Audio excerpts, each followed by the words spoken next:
Here are 5 reasons Meghan Markle's flexitarianism matters. 5 things I always have in my fridge. Hummus, carrots, because I love them and so does my dog Bogart, strangely. A green juice, almond milk for sure, and chia seed pudding, which I make every single week. The Duchess of Sussex is passionate about environmentalism and animal welfare. She doesn't follow a vegan lifestyle, but she doesn't eat much meat either. This makes her a flexitarian, a term coined for those who follow a mostly plant-based diet but occasionally eat meat and dairy. Markle told Best Health in 2016, "I try to eat vegan during the week and then have a little bit more flexibility with what I dig into on the weekends. But at the same time, it's all about balance." Markle's attitude towards food is commonplace in the UK. Food Navigator reported in October 2019 that flexitarians will make up half the British population by 2025. It's expected that a quarter of Brits will be vegan or vegetarian by then too. It's not just the UK. Nearly 114 million Americans pledged to eat more plant-based foods throughout 2019. In Sweden, 30% of young people are eating more plant-based foods. In Denmark, 8% of millennials identify themselves as flexitarian. In China, 39% of consumers are actively reducing their meat consumption. So could you join them and go flexitarian, or maybe even vegan? Here are the 5 reasons why Markle's flexitarianism is important. Number 1, she has got people talking about the vegan lifestyle. By talking about vegan food and her flexitarian lifestyle, Markle has helped bring the vegan movement into the mainstream. She's not alone. Stars like Beyoncé also regularly talk about flexitarianism. Star power draws attention to the lifestyle. It makes it look desirable, and ultimately makes eating plants popular. Markle and Prince Harry's wedding helped put veganism in the spotlight. The bride wore a cruelty-free dress for her reception, made by vegan designer Stella McCartney. The royal couple's photographer Alexei Lubomirsky is an ethical vegan, and their wedding album even includes fromage vegan cheese, a favorite from Markle's days of living in Los Angeles. Her affinity for the cheese stayed with her after moving to England, and she requested that the business be included in the royal wedding album. Markle is not the only member of the royal family who follows a flexitarian lifestyle. Prince Charles has regular meat-free days. In 2017, he launched an initiative to evolve the food system.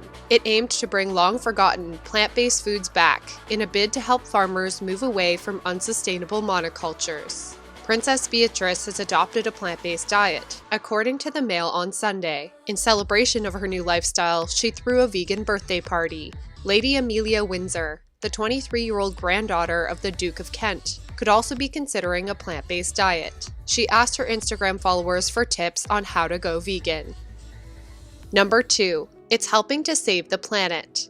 Animal agriculture has devastating consequences for the environment. The United Nations said in 2018 that tackling meat consumption is the world's most urgent problem. The meat industry is responsible for high levels of greenhouse gas emissions and deforestation. The Amazon rainforest fires were caused by cattle ranchers. They were clearing the land for beef production. Increasing temperatures have also led to the devastating bushfires in Australia. By ditching meat during the week, Markle is helping to reduce the demand for animal products. She's not alone. People around the world are reducing their meat intake for the planet. It's a good place to start, but according to Joseph Poor, the lead researcher of the biggest food production analysis at Oxford University, the most environmentally friendly way to eat is to follow a vegan diet.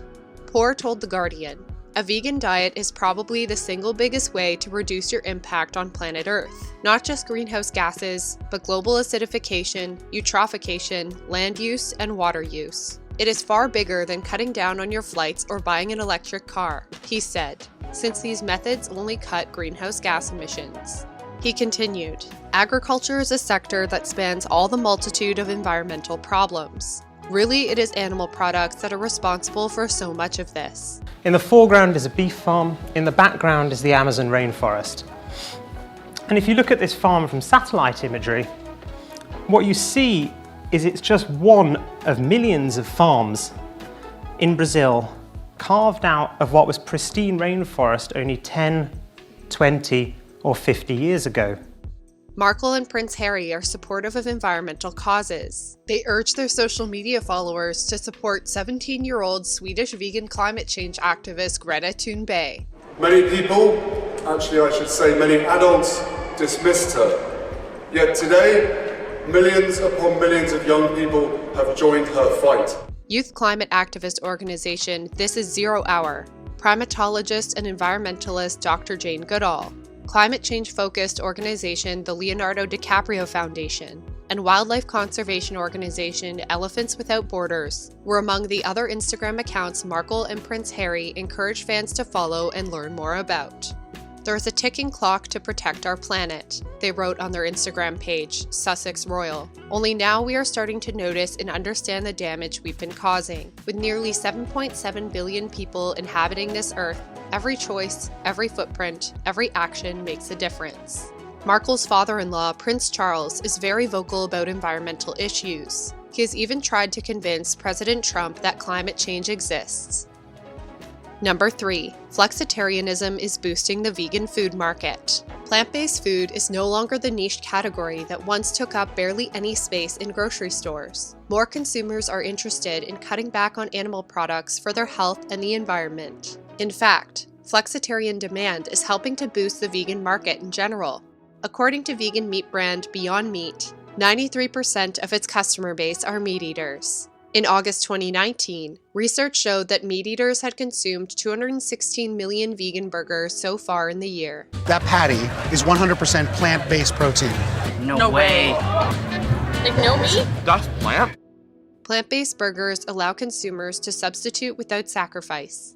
They get the burger experience, while assuaging their need for more protein and social concerns. Darren Cipher, NPD food and beverage industry analyst, said in a statement, "The findings echo previous studies. According to Dining Alliance, the largest purchasing organization for restaurants in the US, vegan meat sales increased 268% last year, primarily due to more realistic options from Beyond Meat and Impossible Foods. Supermarkets are seeing a similar trend.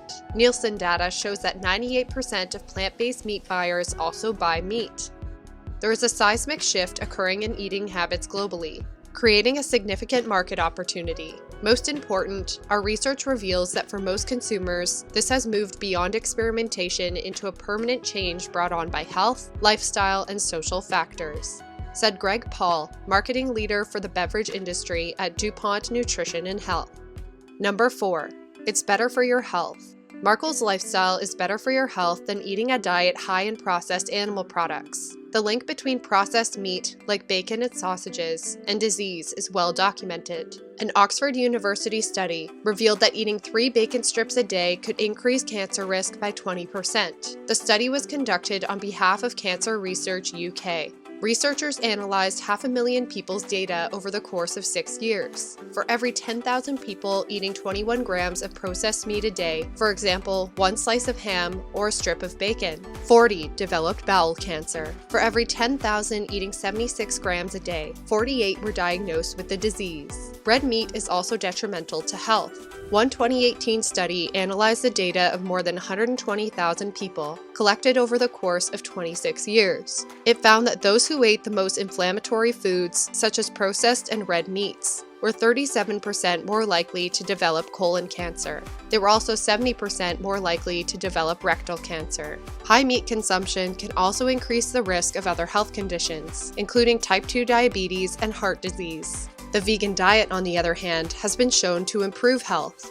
A study published in the JAMA Internal Medicine studied the eating habits of 77,000 adults, finding that those who followed a plant-based diet could lower their chance of developing rectal cancer by 29%. Cancer Research UK advertises the benefits of a meat-free diet on its website. Eating lots of processed and red meat can increase the risk of bowel cancer. If you're eating lots, it's a good idea to try and cut down. When you cut down on meat, there's more room on your plate for high-fiber foods like veg, whole grains, and pulses like lentils and beans, which are all high-fiber foods that reduce the risk of cancer. Research published in the Journal of the American College of Cardiology found that eating plant-based could protect people against heart disease better than vitamin and mineral supplements. And Slovakian researchers believe a plant-based NFI diet can reverse the symptoms of type 2 diabetes. The diet does not emphasize calorie restriction, but promotes eating whole, plant-based foods like beans, legumes, fruit, and vegetables. She subscribed immediately, one of the first people to enroll.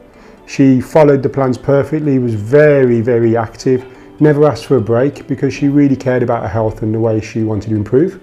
After 5 months, she'd lost over 35 kilo, which is about 75 pounds. She'd reduced all the medication, tablet medication completely.